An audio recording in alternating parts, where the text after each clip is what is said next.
Hello, everybody, and welcome to Health Tips for Life. Very, very excited to be with you on this Monday, January 29th. This is our weekly conversation with Dr. Steward.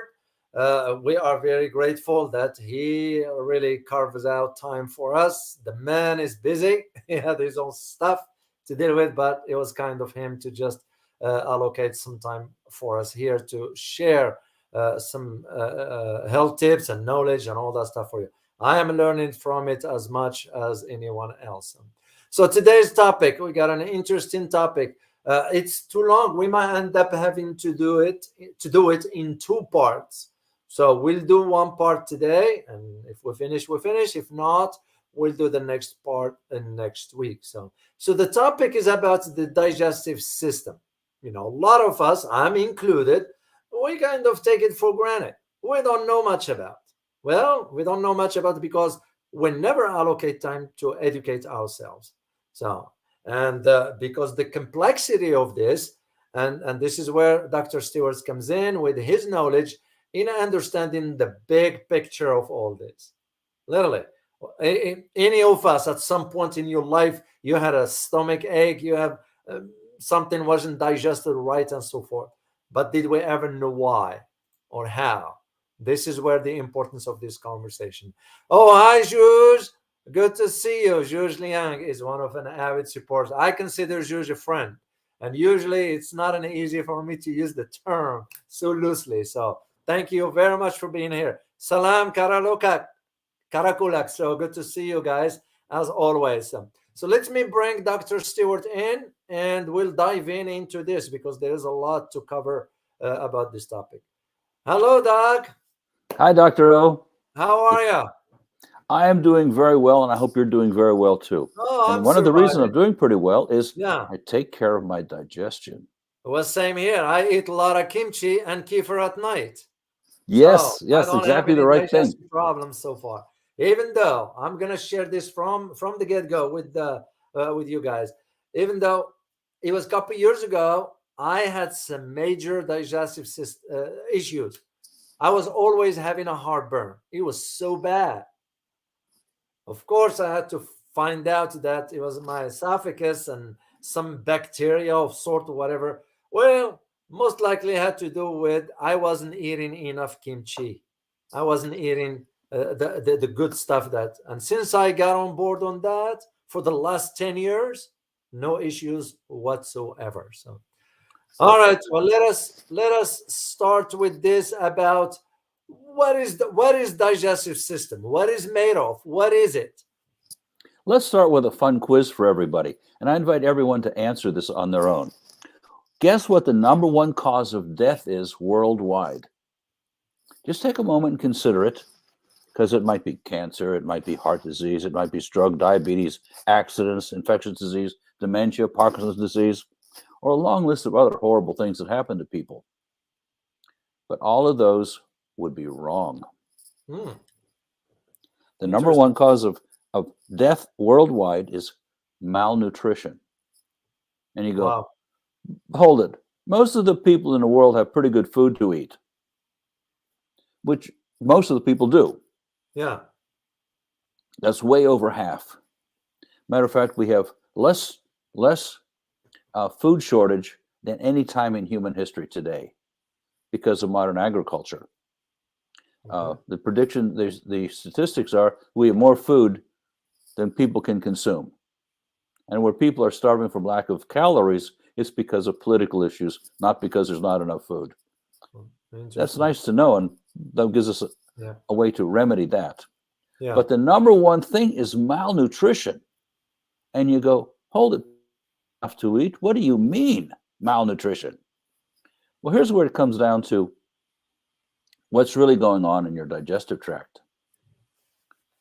From the time a person is 20 years old, when they have the absolute best amount of gastric juices, to the time someone is 60 or 70, they've only got about 15% of those gastric juices that their body is still producing. And so what's the effect of that? The effect is that no matter what quality of food you're eating and what quantity of food you're eating, you are wasting about 85% of it. because you cannot break it down and absorb it. So you say, oh, I eat a perfect diet. I'm going, yeah, well, how come you're still sick? Well, the reason is because the food has to go through a complex chemical process to make it available for you to absorb the nutrients out of it and get it into your blood and then therefore into every cell in your body. So here's the bottom line. Malnutrition is and starvation for nutrition causes practically all illnesses. Not all, but practically all. So there's a real case to be made for get with the program and get your digestion working well. The right way. That is correct. So, and then go ahead.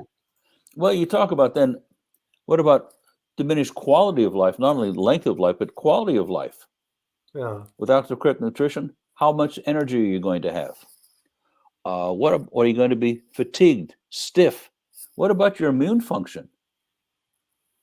All of these things and so much more that's dependent on the nutrients that you take in, you actually absorb. Interesting. So is that more related? Is that more related to the type of food, or is it just the idea of understanding how the digestive system process works? The food we consume, it's only a reflective of how good your digestive system is. That's correct. And so I have a number of things to present today that give people a real idea how to improve their digestion pretty dramatically. Okay.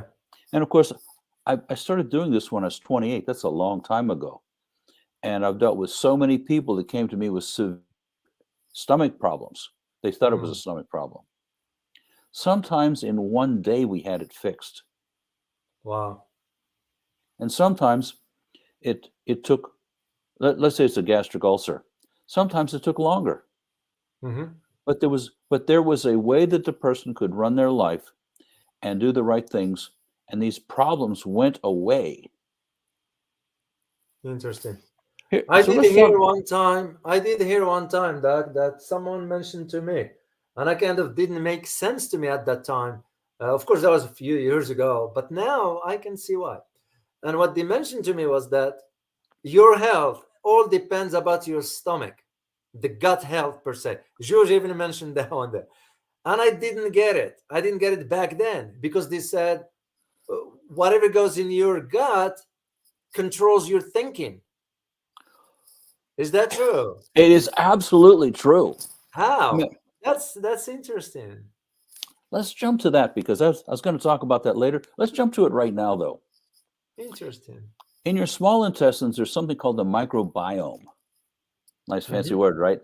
Yeah. But anyway, this microbiome has about 1,500 varieties or species of critters that take the food and they digest it themselves. And they break it down into smaller and smaller and smaller units that our blood system can now absorb and give nutrition to every cell in our body. And every cell in our body needs to have it. So the microbiome, let's say you have a heavy sugar consumption. Many people do. And the microbiome, if you don't give it sugar, that's short-chain carbohydrates, including potatoes, including candy, including everything that's a short-chain carbohydrate. Those creatures can create a chemical that makes you crave those things. You say, this is astonishing. So you find yourself, I don't want to eat that piece of candy. And next thing you know, it's in your mouth. Wow. And you say, my brain didn't do that. Well, your brain did it through a particular neurological process that goes to the appetite center and says, I need to have this. And you see any number of people who crave something and they cannot stop themselves from eating it. Interesting. Very interesting. So the statement was accurate, basically. The statement, we have so much medical evidence of that it's not a question at all. Wow. Very interesting. You're a lot more complicated than your brain is a lot, your behavior is a lot more complicated and influenced by so many factors. You're going, wow, do I really have free choice in anything? Yeah. Very interesting. Well, let's ask the fundamental question. And the fundamental question is, where does digestion start? Where is it It's going when? to start with the selection of food. You go, hold it. I thought it started in my mouth. It starts with the selection of food that you take in. Huh, You know, there are these things called fermented foods. You go, we know them as sauerkraut and kimchi of and course. Yeah. other things. By the way, they have to be raw or they're no good at all. But these things are fermented, and the digestion process is already started in them. So by the time it hits your mouth, it's already most of the way to digestible.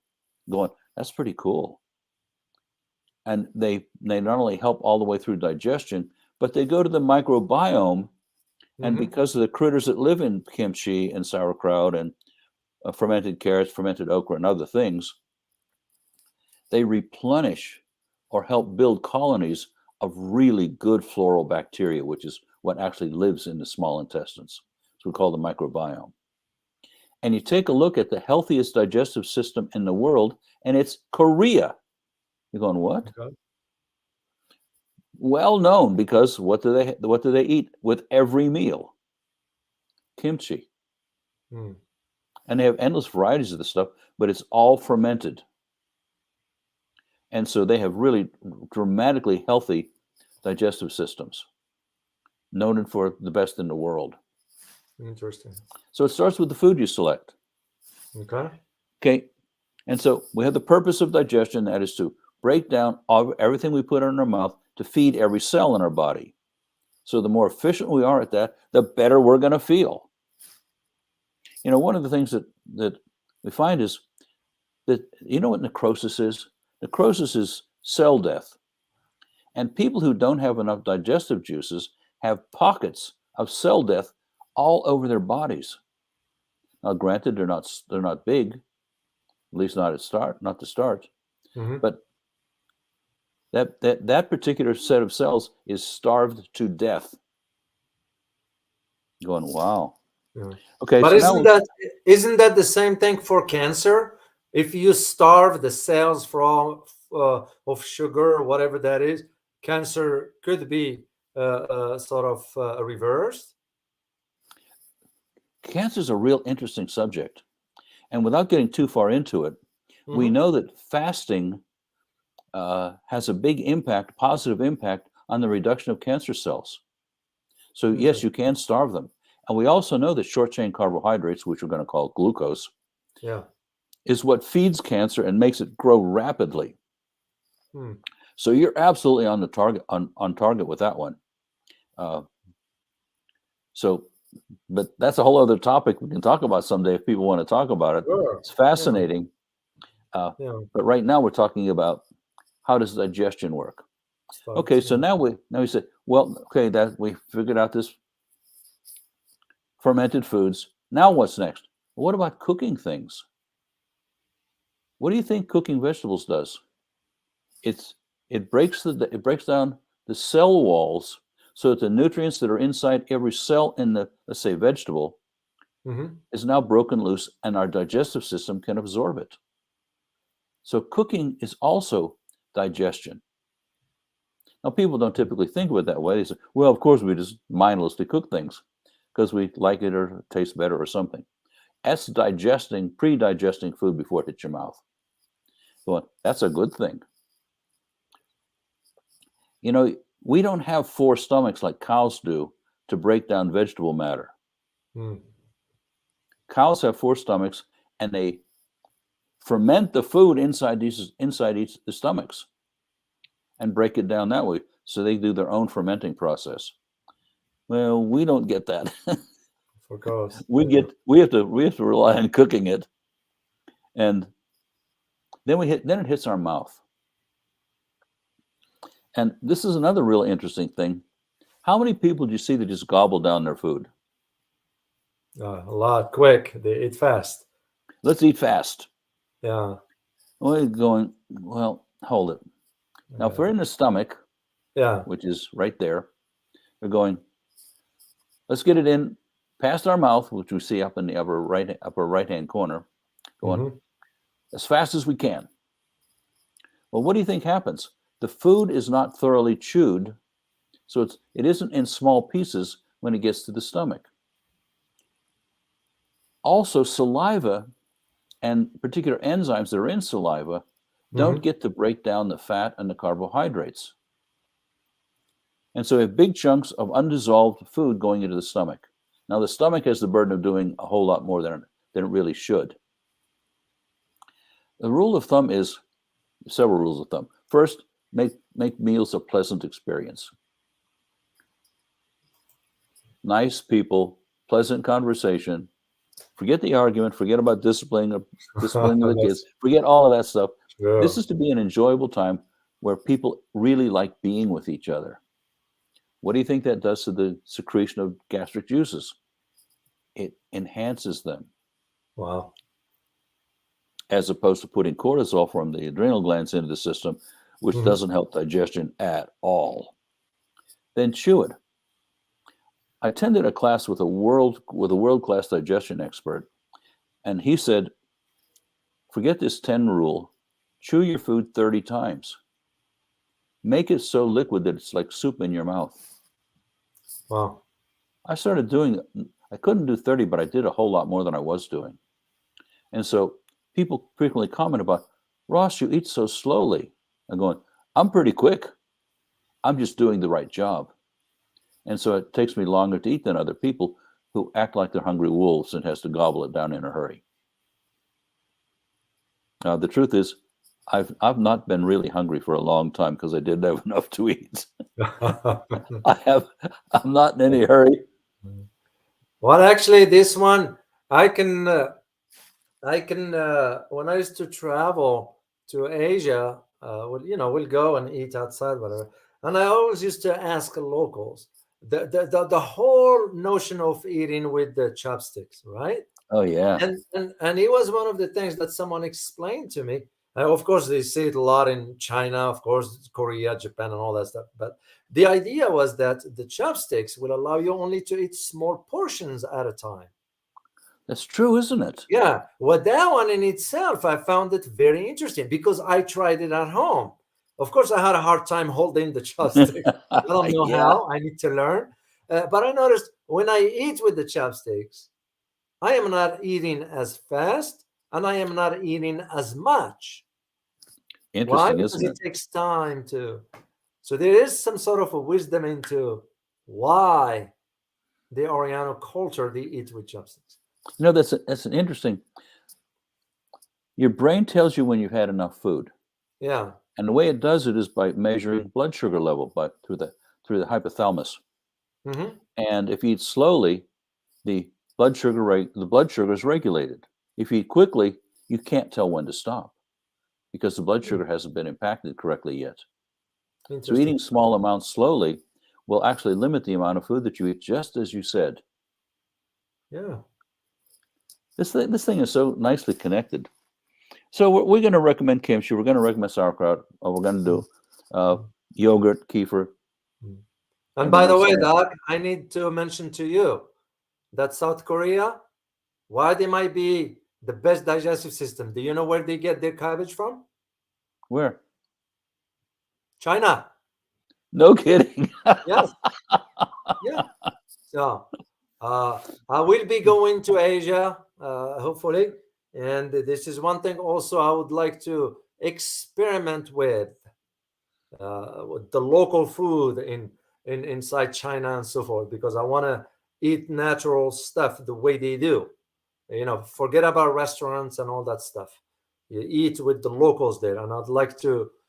So South Korea gets a lot of cabbage from China. Well, as Xi Jinping says, we are basically an agrarian society. No. Okay. That's true. Well, and as you know, there's 7 different cuisines in China, all of them delicious, all of them very different.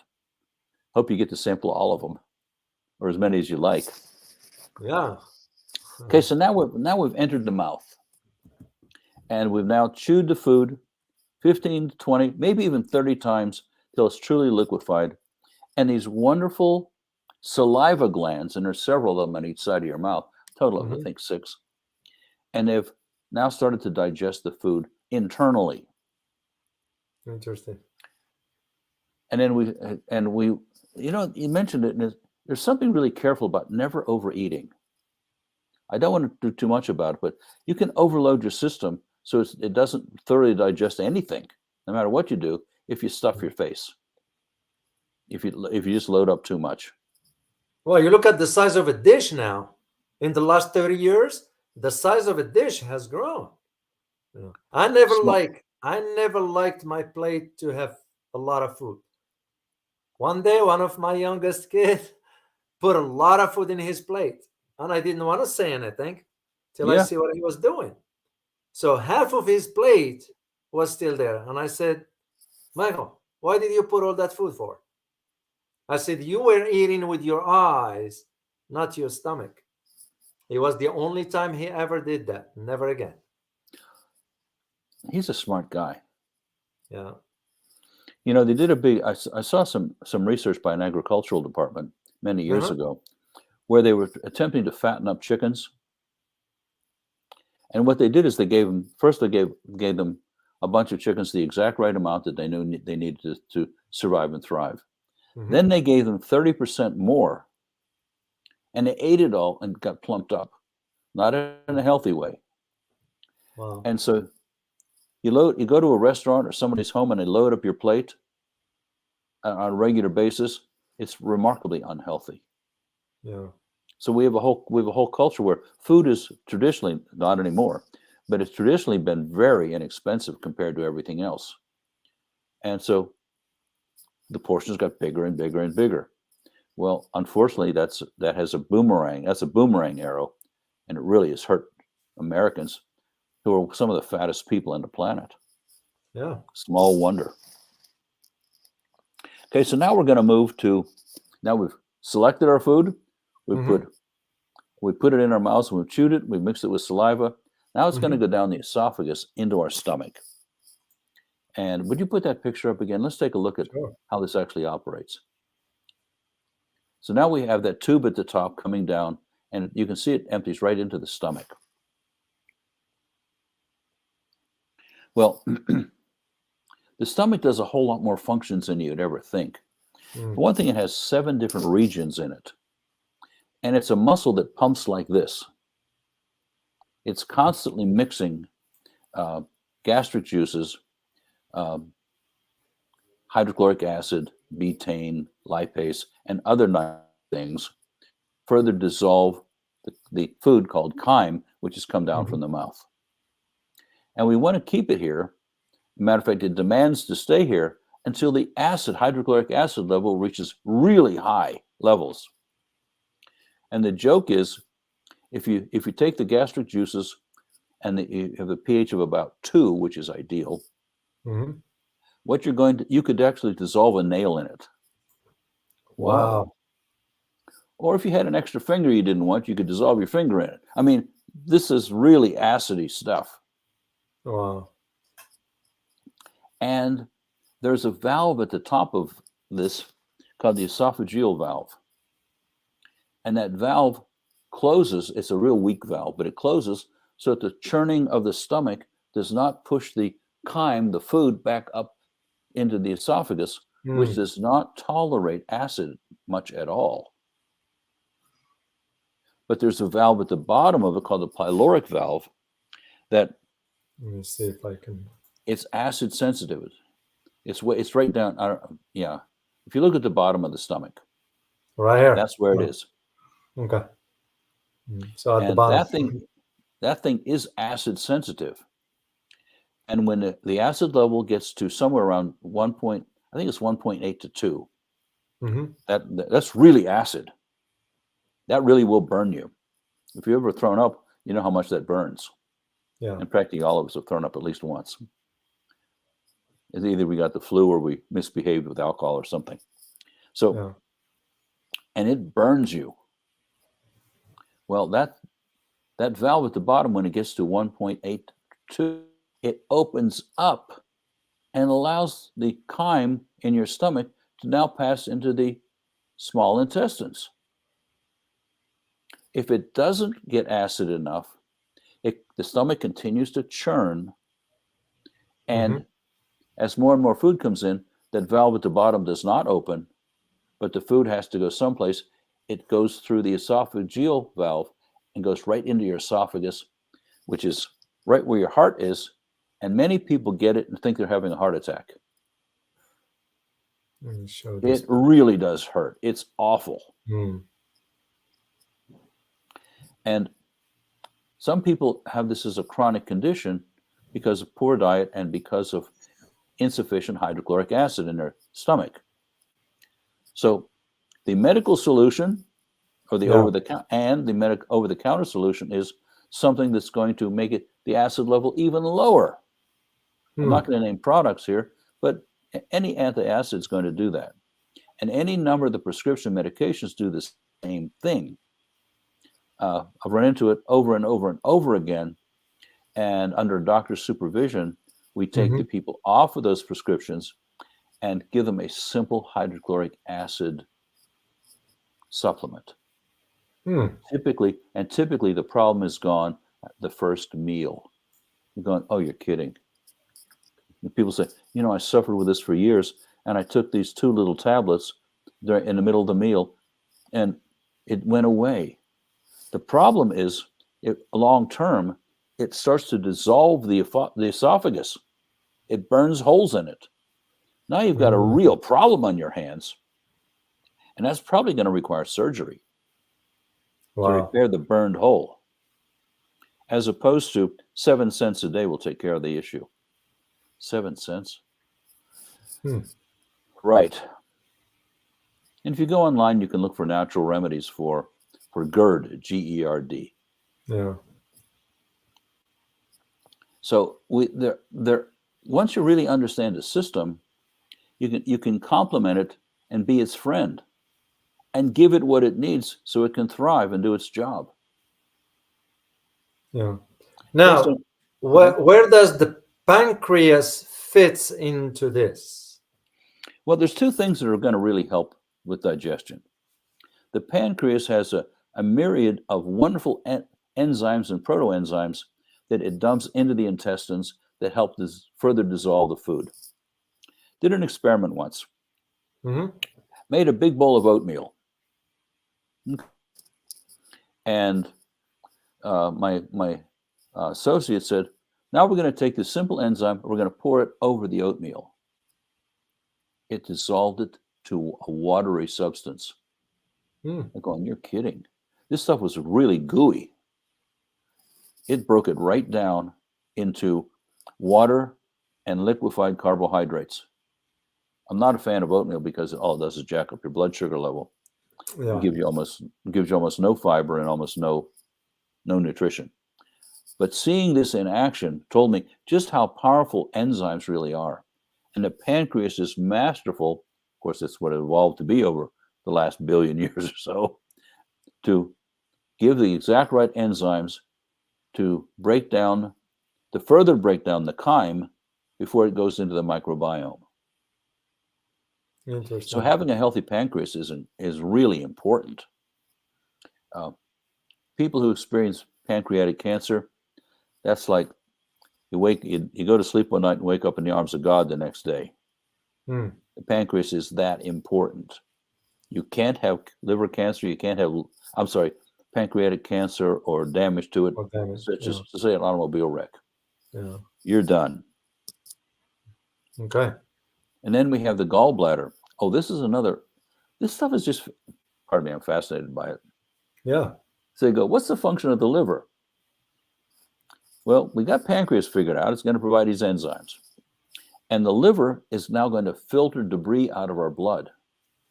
Dead cells, toxins, waste products, and so on. And it goes through 3 phases of liver function. And it systematically breaks it down phase by phase by phase until phase 3, when it's remarkably toxic.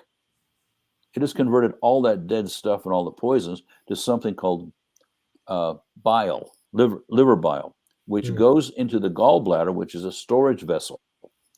It's really small. And what that does is, as food passes by it, it starts dumping liver bile into the intestines, which further dissolves mostly fats. And so you see people who have a gallbladderectomy because their livers weren't functioning well, and the gallbladder either got cancer or got clogged with stones or something. And that now they have chronic indigestion because every fat and oil goes rancid in their system, and rancid causes gas. Now their skin starts to have a problem. Every cell wall, which is a phospholipid, which is a fat, starts to suffer. Their brain starts to suffer, and their digestion sucks. And they for one thing, there are ways to clear the gallbladder without going to that extreme. And if it does happen, you have to take bile salts every time you eat, and they will dissolve the fats for you. So you have to do it from the outside. The real thing is prevent it from happening in the first place. You want quality fats and oils in your system, such as from animal products, such as from wild-caught salmon. And I know you're a real gourmet in terms of olive oil. That's true. Yeah. These are the things we want to load our system. Well, not load it, but give appropriate amounts of those things. Yeah. So we now have the stomach, we now have the pancreas, we now have the gallbladder. And at this point, it's now ready to go into the microbiome in the small intestines. That's where these 1,500 varieties of critters, by the way, there are billions of them in there, they get to have an ongoing feast. And if it's quality food and not short chain carbohydrates and other kinds of bad things, these things are going to treat you really, really well. They're going to provide the exact nutrients that your body needs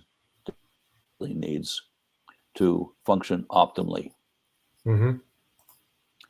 Now, let's say you take a couple rounds of antibiotics. What's your best guess, David? What do antibiotics do to the microbiome? Well, to my knowledge, it destroys the immune system first of all. It hurts the immune system profoundly. Yeah. But it'll wipe out various strains of microbiome critters. These floral bacteria that live there. Yeah. They're assassinated by the antibiotic. You're going, well, hold it, that doesn't sound so good. Well, it's not good. Yeah.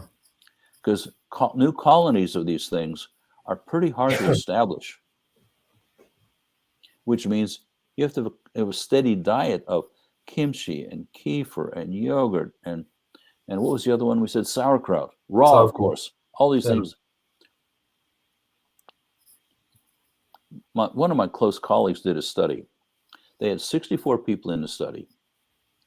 And there was a particular strain of floral bacteria that they wanted to get planted into the microbiome.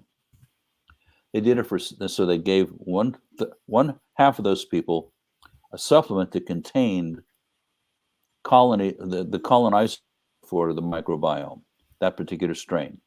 Yeah. 3 weeks in, they found that when they did stool samples, they found that the level of that particular floral bacteria rose to a high level, an appropriate level. And that kept up until the end of the study. And then 3 weeks after the study, they went and studied it again. It was at the same low level as when it started. Wow. Talking about, this is a lifetime dedication. Healthy. Raw food, fermented food, and no alcohol. Alcohol is really poisonous to the microbiome. And short chain carbohydrates are going to overpopulate the microbiome with things that thrive on sugar. Interesting. That's why it was like a pushback in Asia. I was talking to some people that they mentioned to me that there's a pushback against fast food from the Western culture that is entering the Asian market. And Asians are not happy about that one because they are noticing the changes that this fast food are doing to their health. So I was looking at a study from Japan, and I think they call each one a precinct. I can't remember exactly what they call each state. yeah. Do you happen to know that? No. Okay, so one of them decided they were going to take on fried chicken as the way they're going to provide school lunches. Going, what kind of? Of course, okay. So what they found is that after the first year, they started to have students who had ADHD and were starting to plump up. And going, the only thing that changed was the school lunch. Poisonous, that it was starting to affect their behavior, their ability to learn, and their weight. Wow. When they got this information, what they did immediately was cut that program and went back to traditional Japanese food. So we see where you take on the American diet anywhere in the world, and we start seeing people plump up to start having all the same kind of issues that we do, including low testosterone, including ADHD, including any number of disorders. And when you add that with pollution, we now have incidents of real brain damage, including Parkinson's disease. So diet is a really important thing.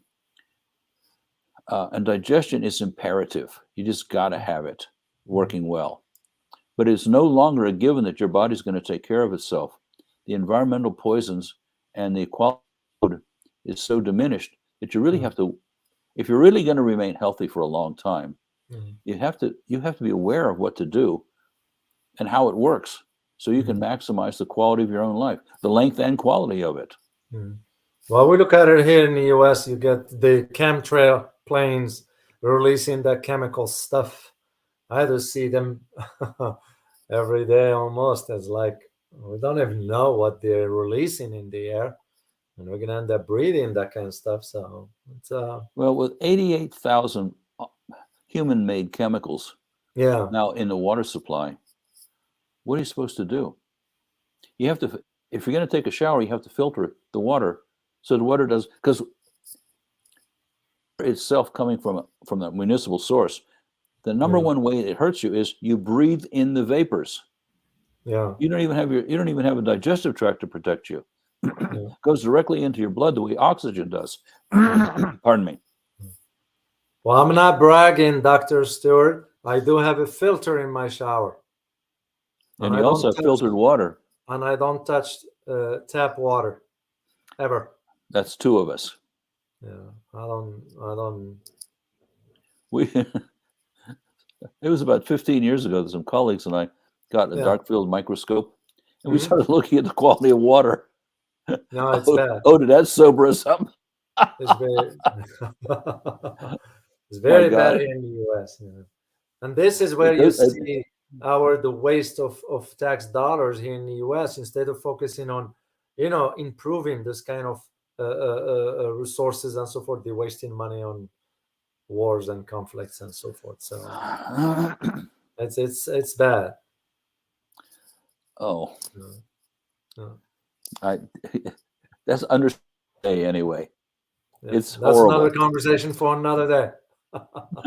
Yeah. Okay, so we've now considered all of the factors that go into the microbiome, all the things above it, and how you constantly have to be aware of every one of these things.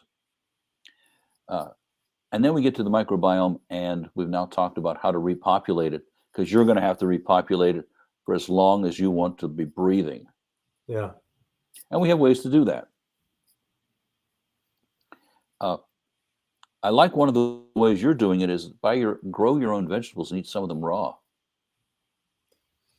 Usually I steam They some are loaded. of them. Yeah, I steam them a little bit. That depends again on whatever I'm eating. But like you think about broccoli and cauliflower, just steam them that way. I don't recommend it. Broccoli and cauliflower are not good for your thyroid. Raw. Right. You cook them and they're just great. They have some sulfur products in them that are terrifically good for you in every way you can think of. But raw, they turn into your enemy. And I know people say, "Oh, I like raw broccoli." Who ate raw broccoli and said they liked it? No. No, So if you they're cook good? it and you put, I think it tastes horrible, Yeah. raw. But you cook it and put some nice sauce on it. You say, "This is really very nice." Yeah. A little bit of a crunch to it, great. Yeah. So, but raw vegetables have a number of floral bacteria on them that regularly eaten help populate. They found that the healthiest gut of any population that they've ever measured was in the outcasts of India. Hmm. You go, what?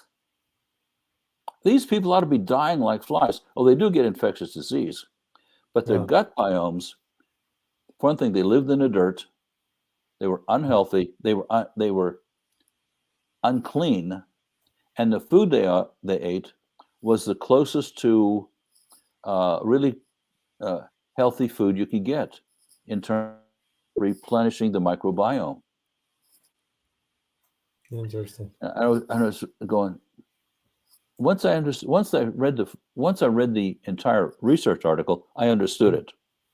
Hmm. But on the surface, it was counterintuitive. It should those people should not have the healthiest one, but they did. Of all the people they measured, I don't doubt there are a number of populations around the world that are living more closely to the earth that have better digestive health than, say, Americans or Europeans. Yeah. Interesting. Let me share a question here, Doc, if we may, because I like to have our viewers also address their questions here. Karakolak wrote, I ate a whole fat yogurt, but I like to add pine honey. What does the sugar in honey do to the bacteria in the yogurt? Honey has a quality of actually killing bacteria. Mm-hmm. And so let's say you have raw milk and you made the yogurt yourself. And you were able to select the exact critical that you were able to create the exact strains that you know you needed. Then you add this honey to it, and honey starts to become an antibacterial. Now you've got a problem because you're killing the exact thing that you want to take care of. Something you might do instead is take blueberries and cinnamon and mix that with the honey. You might mix that with the yogurt. You might like that a whole lot more than you did the honey. Yeah. The reason Doc, I wanted to share this with our viewers. What you're looking at, and I'm going to open it. This is what I do every morning before on empty stomach. So, see this here? It's honey. It's honey. It's raw honey. Olive oil, garlic, and something else. I've heard of this mix before. Yeah. I've been having this for the last 3 or 4 months. You won't worry about cold. I take a spoon, and that's it. So garlic, honey, oil, and something else. One fourth item. That garlic and honey is that's a winner. Lemon. Yeah. Okay. Oh, another good one. Yeah, that's the thing. You're alkalizing your system. You're putting antibacterial properties into it. Yeah. And garlic assassinates a whole lot of villains in your body. So this is a really and the I know you're putting olive oil in there, and so you're getting some oil also, cell walls, your brain, all the things, your skin. That looks like a good plan to me. You're doing it you're just taking a spoon and eating it, right? You're not putting it in boiling water. No. Just let it sit, and I take 1 spoon every day. Karakulak said, "Thank you, Doc, for the answer." They wrote this one. Thanks for the answer to the questions. Boycott is here. Good to see you, Boycott, as always. Now, Juge wrote, It buys a raw honey, Manuka. I'm not familiar with this. Manuka. I'm not familiar. Is it a local juice? Is this honey local where you're at? Yeah, I never That's heard of it. well, every environment has honey that's derived from the flowering ground there. And although I'm not much of a fan of adding it to things like yogurt, Yeah. having some honey is going to give you some immune factors from the plants that got the honey, they got the pollen from. So raw local honey in small amounts, eaten the right way, especially like the lemon juice and garlic one piece. Very high in good bacteria. Well, guess what, Doc? I have it at home. I wasn't aware of it. Oh my God. It's not even open yet. That's why. That's why I didn't know. So that's Manuka honey. So minty floral. Wow. How fun is that? Oh my gosh. Look at that. Oh, it looks Manuka. wonderful. Now I know, Jules. Now I know. Very interesting. Thank you. Very high in bacteria, good bacteria. Yeah. That one is very high in good bacteria. That's Perfect. Interesting. So I haven't really looked at honey for a number of years. yeah. So I can't claim to be a real expert on it. But I know I don't want too much of anything that has sugar in it.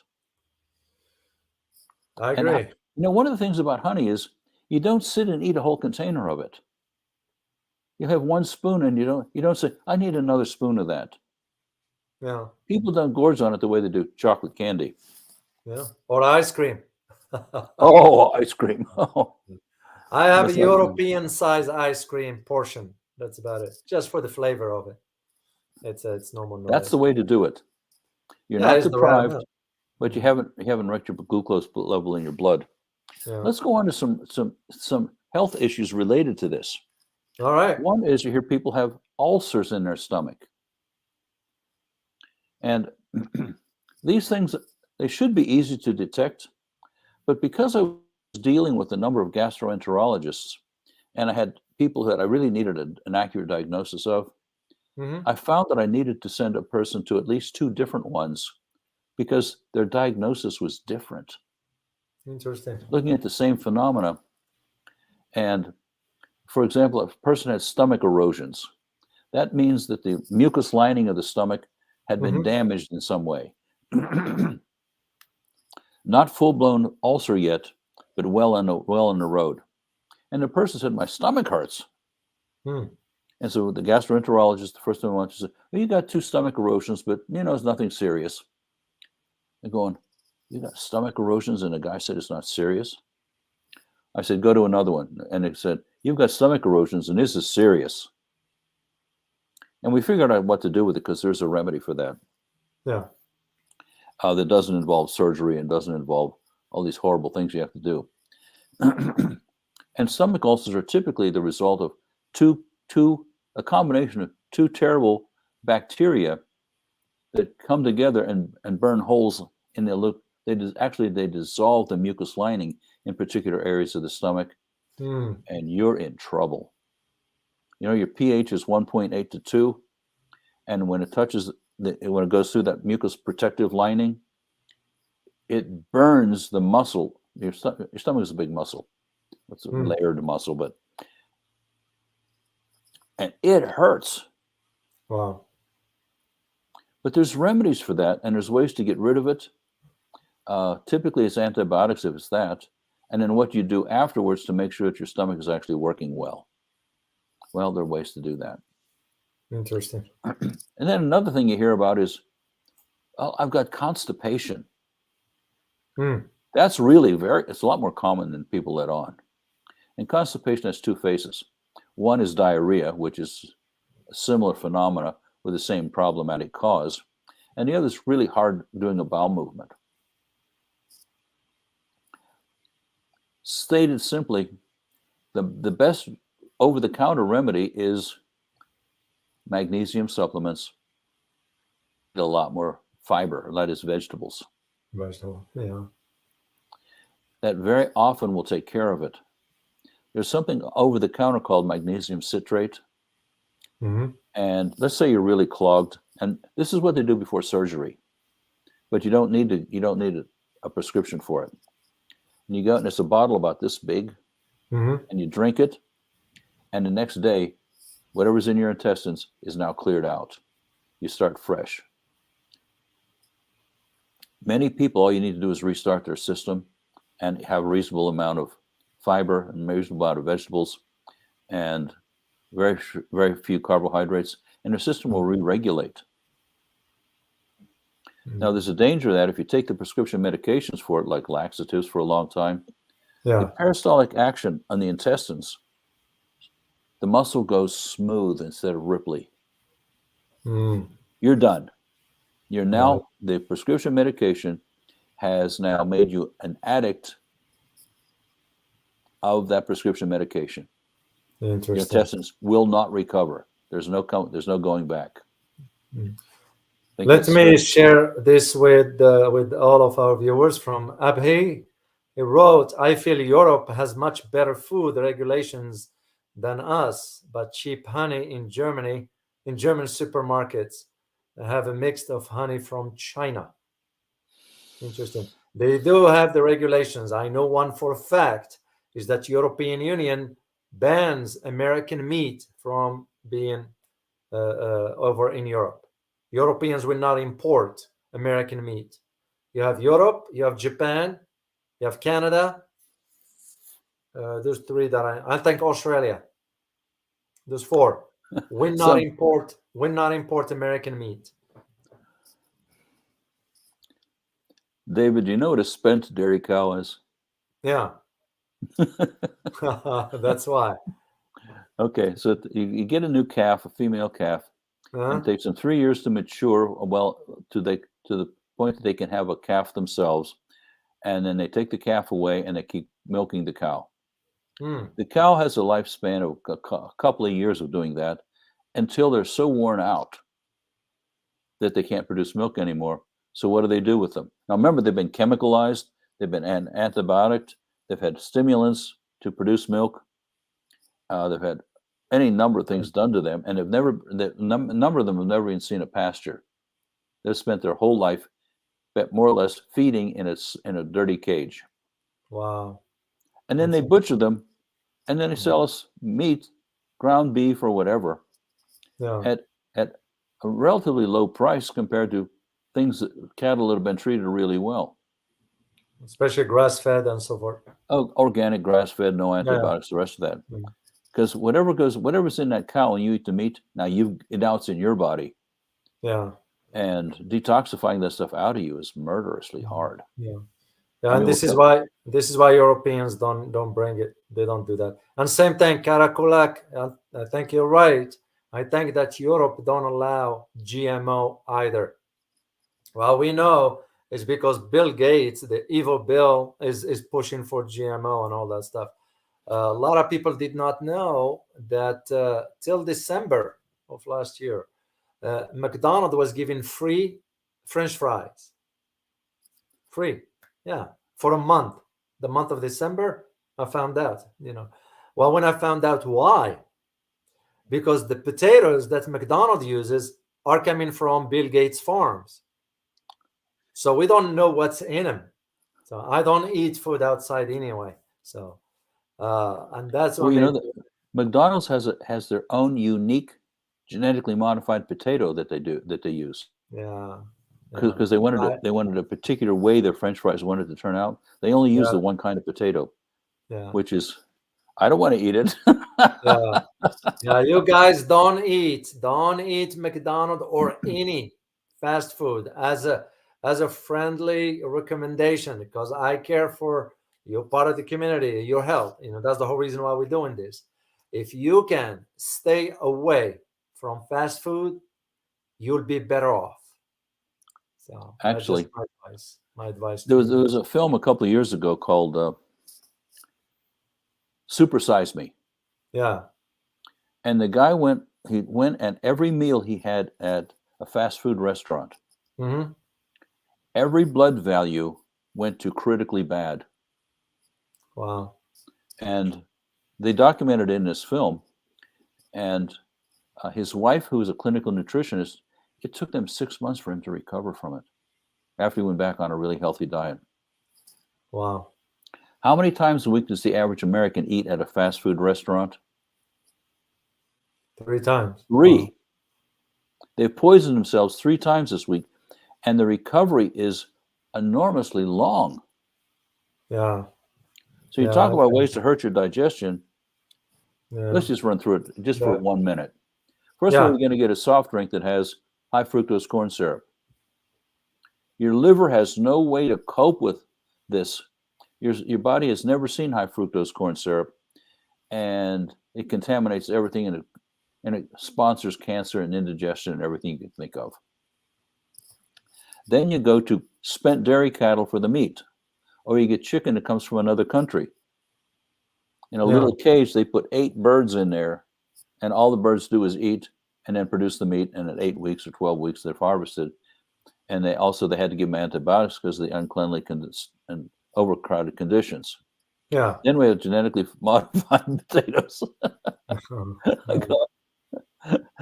Oh, That's why cut we me a don't break. touch that kind of stuff. So, all right, Doug. Well, I want to give you a last word here as to a final word for digestion in general term. What can Here's the bottom you line. get? Yes, the bottom line, that is. You are not what you eat. You are what you absorb. Wow. So the thing is, make taking care of your digestion one of your top priorities. It impacts everything that you're going to do in life. Interesting. You're not what you eat. You are what you absorb. Great. Well, thank you so much, Doug. I'm sure you guys enjoyed this information here. We're very grateful for Dr. Stewart's allocating time for us. He's a busy person, but for these Mondays, and I learn a lot from this as well. So maybe next week we'll talk about cancer with you guys. Big topic. I will be happy to get your feedback, guys. Whatever topic you want us to address. So your input is as important as anything else. So yeah, we do come up with topics, whatever, but I welcome your feedbacks and we truly appreciate it. So Doc, thank you so much. We truly Really my appreciate you, and pleasure I to be look here. forward to seeing you next week. So I'm gonna just tell everybody here, thank you guys for being here. And once again, if it is one advice, guys, if you could really discipline yourself of staying out of fast food, the problem here in America is seeing how people, their thinking is not even clear. You can look at their skin, you look at their body language, it's their energy level. It's all about the fast food they are consuming. So if you can make an effort, just discipline yourself. That's all it is. It'll pay off. It'll pay off in the long run. So I look forward, guys, to seeing you next time. You're almost welcome, Avi. Thank you all. I look forward to seeing you guys next time. Of course, I will be seeing you tomorrow on the big channel. I'll be talking tomorrow. And till next week, guys. As always, remember, your health is your best asset. Till next time, guys. Bye-bye.